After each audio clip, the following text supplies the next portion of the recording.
want to share with you an advice given by Imam al-Ghazzāli rahimahullah. He said that fasting is of three levels. The first is the fasting of the ordinary, the second is the fasting of the special, and the third is the fasting of the elite. SubhanAllah, what did he mean by this? He said the first, the fasting of those who just stay away from food and drink and their desires when it comes to their spouses, but that's about it. Their tongues don't fast, their ears don't fast, and their eyes don't fast. SubhanAllah. You see, some people, they may fast in the day, but their tongues, their mouths are running and talking nonsense. Their eyes are looking at things that they know they shouldn't be looking at, not lowering their gaze. And their ears are listening to all types of things which they know are displeasing to Allah.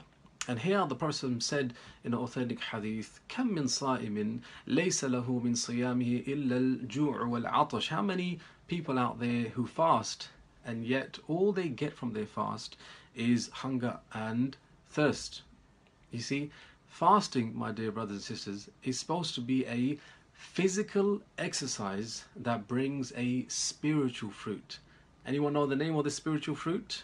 At-taqwa. This is what Allah said in the Quran. يا أيها الذين آمنوا كتب عليكم الصيام كما كتب على الذين من قبلكم لعلكم تتقون.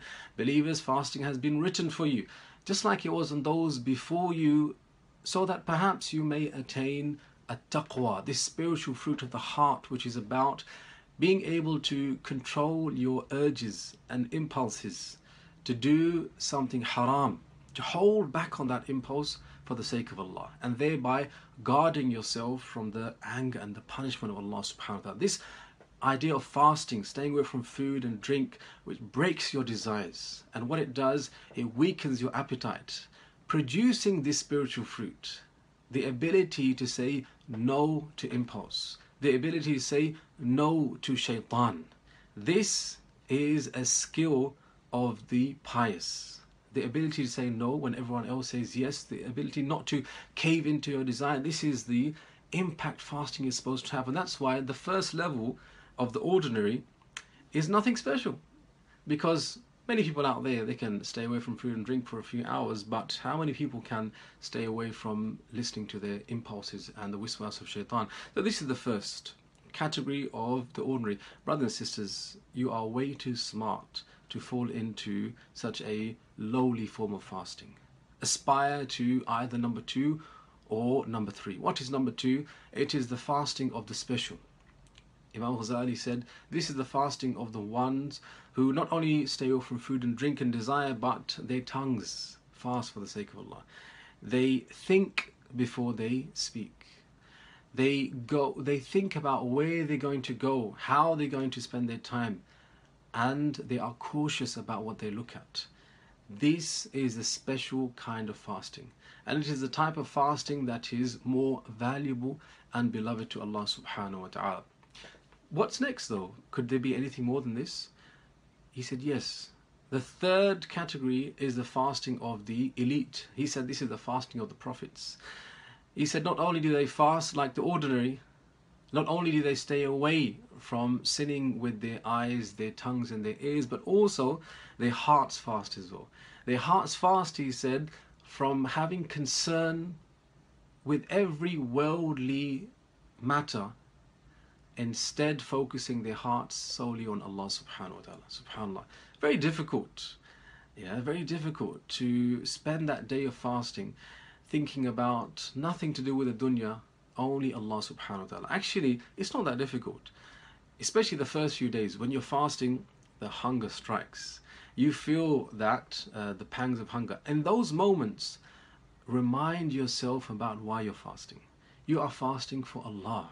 You are fasting to please Allah. You are fasting to have those mistakes you've made in your life wiped away and forgotten by Allah subhanahu wa ta'ala. So actually, the hunger that comes is almost like someone knocking at that door on your heart to remind you about why you're doing it, Allah subhanahu wa ta'ala.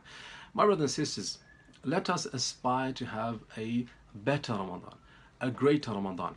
One interesting thing before I finish, what's the difference between number 2 and 3? Well, you see, some people, they may fast a true fast, staying away from sins, watching what they say.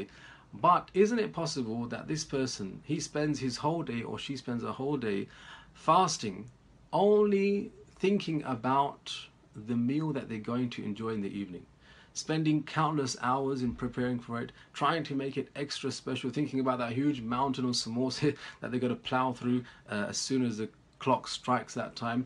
You see, here your heart is not fasting.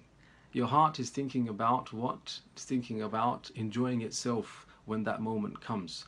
And though this isn't a sin, it is definitely not as good as the one whose heart is also fasting for the sake of Allah subhanahu wa ta'ala. May Allah inspire us to try and fast the fast of the prophets, or at least not than the fast of the special people. May Allah subhanahu wa ta'ala accept all of our du'as this Ramadan. May Allah subhanahu wa ta'ala accept our ibadah and inspire us to read so much more Quran, make so much more du'a, and pray so many more raka'at to Allah subhanahu wa ta'ala. هذا وصلى الله وسلم على نبينا محمد وعلى آله وصحبه أجمعين.